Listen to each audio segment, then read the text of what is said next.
In the waning years of the 19th century, nestled deep within the mist-shrouded moors of Yorkshire, stood Blackwood Manor, a sprawling estate long abandoned by its last living heir. The locals whispered of strange happenings, of shadows that moved without source, and of a sorrow that clung to its ancient stone walls like ivy. It was in the autumn of 1873 that Jonathan Fairchild, a young scholar of the occult, arrived at Blackwood Manor, drawn by tales of its dark past and the promise of uncovering truths hidden by time. As I stepped through the heavy oak doors, the air inside was thick with dust and the scent of forgotten memories. The manor groaned as if awakening from a long slumber, and I could feel eyes unseen but palpable watching me from the shadows. My first nights were restless. At the stroke of midnight, I heard soft footsteps pacing the corridors above.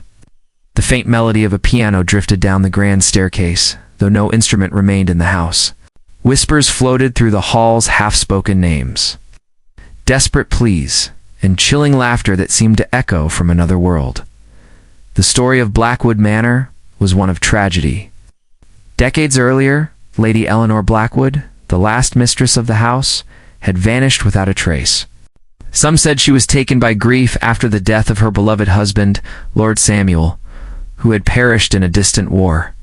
Others whispered darker secrets of forbidden love, betrayal, and a curse that doomed the family line. Jonathan, determined to uncover the truth, delved into the manor's dusty library.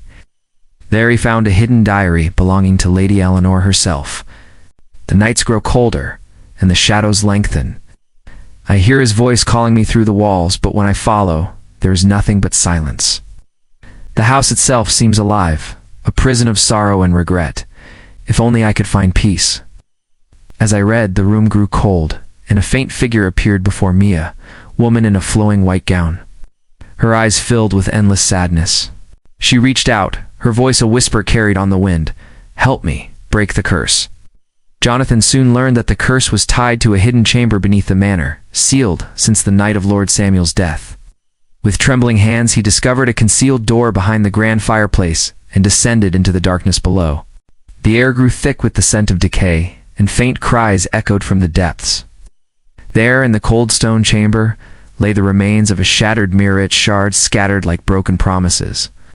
Legend held that the mirror was enchanted, trapping the souls of the Blackwood family within its fractured glass. To free them, Jonathan had to piece the mirror together and shatter it once more, releasing the trapped spirits. With each shard I placed, the air trembled, and ghostly figures emerged, faces twisted in anguish but grateful. When the final piece was set and the mirror shattered anew, a brilliant light filled the chamber.